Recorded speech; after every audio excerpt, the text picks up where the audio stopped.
한덕수 권한대행의 반헌법적 행위와 관련해서 참으로 논란이 많습니다만 제가 한 말씀만 더 보태도록 하겠습니다. 이 법학을 공부한 사람들은 대체적으로 알 텐데 그 행정법 교과서에 행정행위의 취소, 무효라고 하는 항목이 되게 중요한 부분을 차지합니다. 그 중에 취소와 무효를 구분을 하면서 무효의 대표적 사례, 1번 사례, 우리 박지혜 전 변호사께서도 웃고 계시죠? 권한 없는 자의 행위. 이게 무효의 아주 대표적 사례입니다. 무효인 행위는 특별한 조치가 없이 그냥 무효입니다.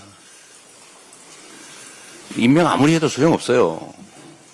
그냥 무효예요, 무효.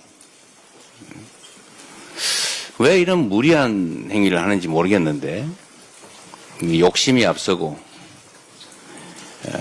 의욕이 앞서다 보면 이런 어처구니 없는 실수를 하게 되는 것 같습니다. 우리 한덕수 권한대행은 그런 사적 이익을 위한 꼼수에 몰두하기보다는 저기 보이는 것처럼 우리 국민들의 삶에 관심을 갖기 바랍니다. 아마 그분이 지금 현재 주가지수가 얼마인지 잘 모를 거예요. 제가 보기엔 그렇습니다. 지금 2300포인트가 깨지게 생겼지 않습니까? 저 숫자가 의미하는 게 어떤 건지 그분은 과연 알까요? 지금 환율이 1480원을 넘어갔습니다. 왜 이런 일이 벌어졌겠어요? 안정되다가 윤석열 전 대통령 탄핵으로 환율이 안정되다 갑자기 치솟지 않습니까? 물론 대외 요건도 있겠지요. 그러나 중요한 것은 이런 국가 혼란상 때문이 아닌가 싶어요. 국민의 공복으로서 책임감이 조금이라도 있었으면 이런 핵에 망측한 하나마나한 혼란만 초래하는 이런 일들은 하지 않았을 것 같습니다. 제가 당대표 일을 한 지가 3년 가까이 되는데 오늘은 우리 최고위원들께서 저보고 말씀드릴 기회를 많이 가지라고 발언을 짧게 해주셔가지고 제가 조금 더 길게 마지막이니까 말씀을 좀 드리려고 합니다. 이 공직이라고 하는 게 일을 하자면 끝이 없고 안 하자면 표시도 안 나는 그런 영역의 일들 같습니다. 국민들은 선거 때 되면 이 사람이 잘했나 못했나 이제 판단을 해서 재신임 여부를 결정하게 되는데 너무 텀도 길고 또 선거 때 되면 이런저런 이유로 개별 후보들의 정확한 성과 평가를 하기가 쉽지가 않습니다. 집단 속이 숨기가 쉽지요.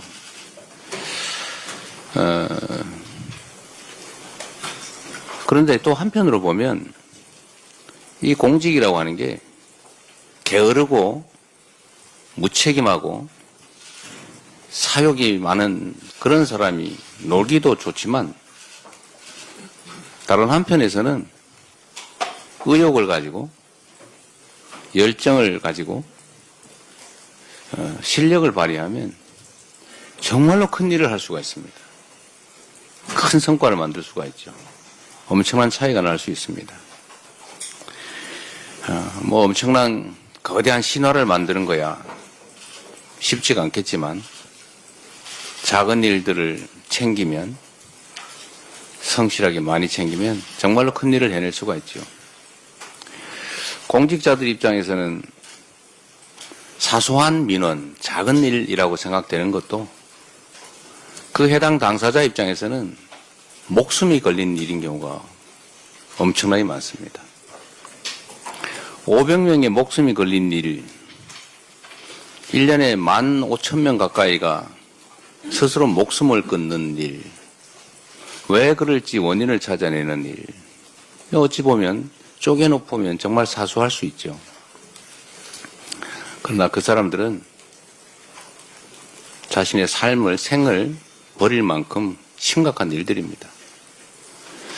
민원이라고 하는 이름으로 우리 각 행정기관, 정치권에 전달되는 그 수없이 많은 민초들의, 우리 국민들의 목소리, 그 민원을 취급하는 공무원 또는 그 일을 맞닥뜨리는 정치권, 소위 정부 영역에서는 뭐 별거 아닌 일들인 경우가 많죠.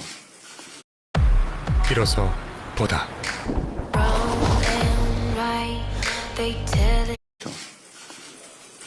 우리 전현희 최고위원께서 그 민원을 처리하는 방법을 뭐 제안도 하시고 하시던데, 하여튼 이 정부 입장에서 보면 그 수천만 건, 천수백만 건의 민원이라고 하는 게 정말로 귀찮고 어찌 보면은 뭐 별것도 아닌 사소한 일처럼 느껴지지만 그 당사자는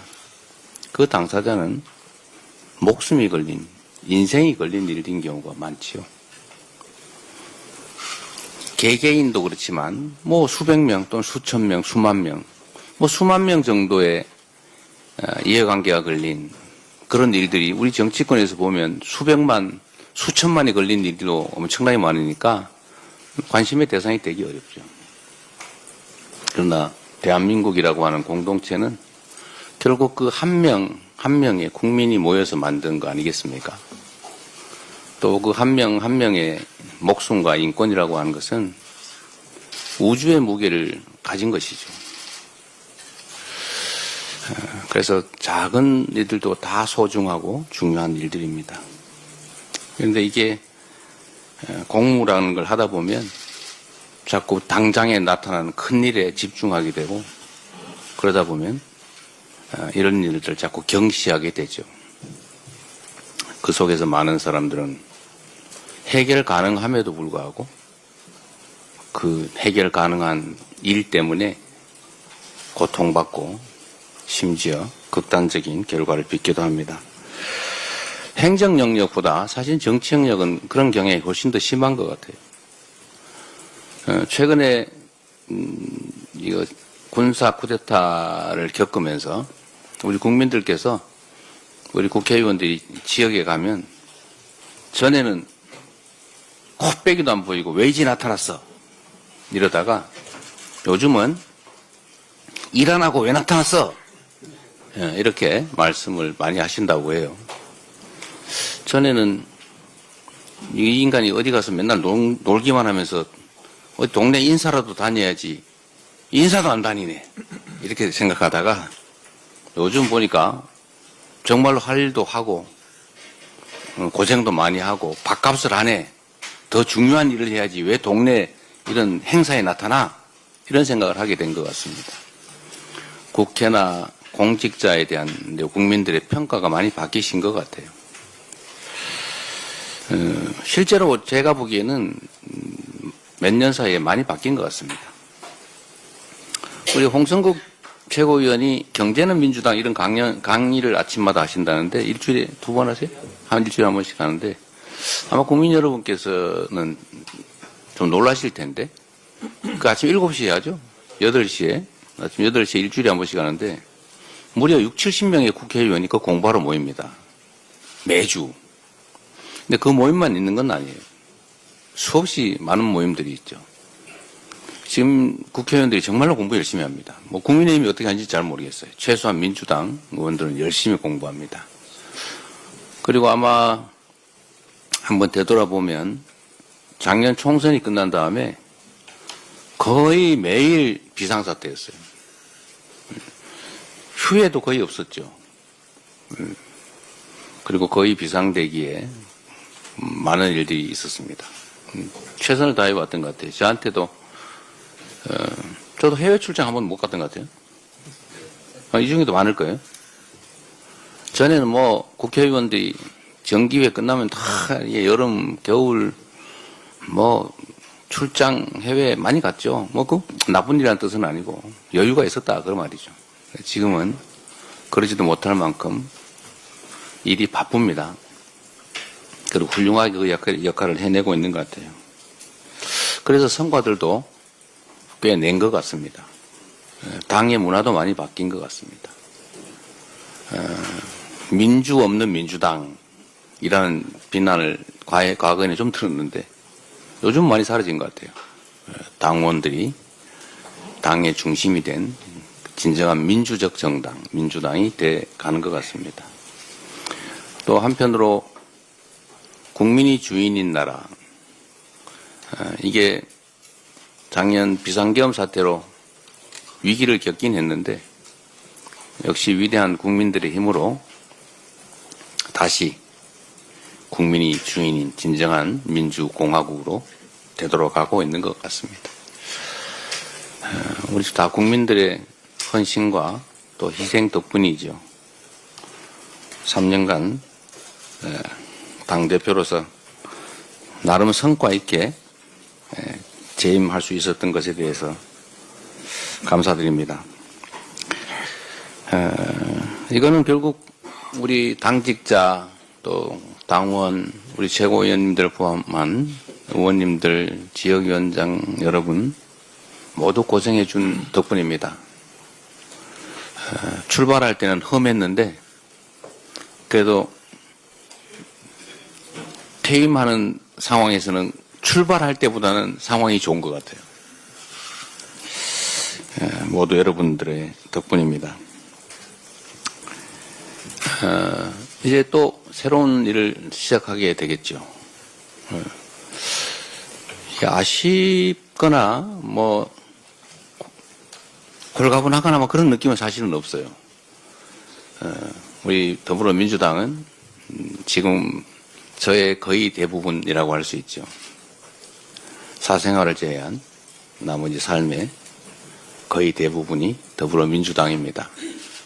민주당의 당원들께서 당을 지켜주셨고 또 저를 지켜주셨죠. 3년 생각해 보면 사실 무슨 소설 같아요. 그리고 엄청나게 긴 시간 같기도 하고 또 한편으로 생각하면 거의 순간처럼 느껴지기도 합니다. 그런데 당대표를 어쨌든 퇴임하는 이 장면이 저 주가지수를 보니까 정말 가슴 아파요. 엄청나게 많은 사람들이 고통받고 있겠지요. 그렇다고 내일 모레 당장 좋아진다는 보장도 없습니다. 그래도 우리 위대한 국민들은 언제나 역경을 스스로의 힘으로 이겨내왔습니다. 신통한 게 하나 있죠. 대통령이 비상계엄을 선포하고 탄핵이 되고 나니까 대북비라와 대남 오물풍선이 사라졌습니다. 희한하지 않습니까? 광주 5.18 민주화운동 당시에 군과 경찰이 철수를 하고 나니까 절도사건, 폭력사건 하나 없는 완벽한 공동체가 열흘 동안 이어졌었죠. 그게 저는 국민의힘이라고 믿습니다. 국민의힘 당 말고요. 우리가 겪는 이 어려움도 우리 국민들께서 과거의 그 역경을 이겨낸 위대한 DNA를 발휘해서 빠른 시간 내에 이겨낼 것으로 믿고 저도 그 역정에 함께하겠습니다. 우리 최고위원 당직자 여러분 고생하셨습니다. 고맙습니다. 그리고 제가 이 말을 하는 순간에 사퇴를 했다고 그래서 종료 선언도 제가 하면 안 된다고 이걸 넘겨드리도록 하겠습니다.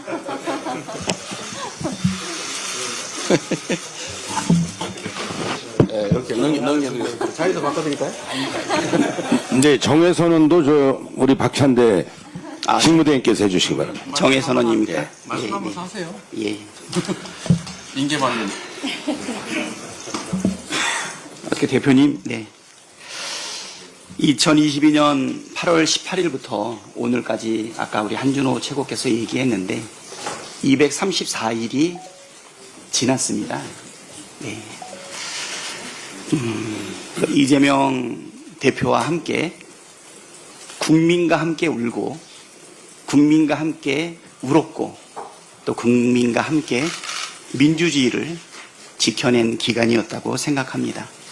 또 우리 민주당은 당원 중심의 대중정당으로 세계 정당사에 또 새로운 이정표도 열었습니다.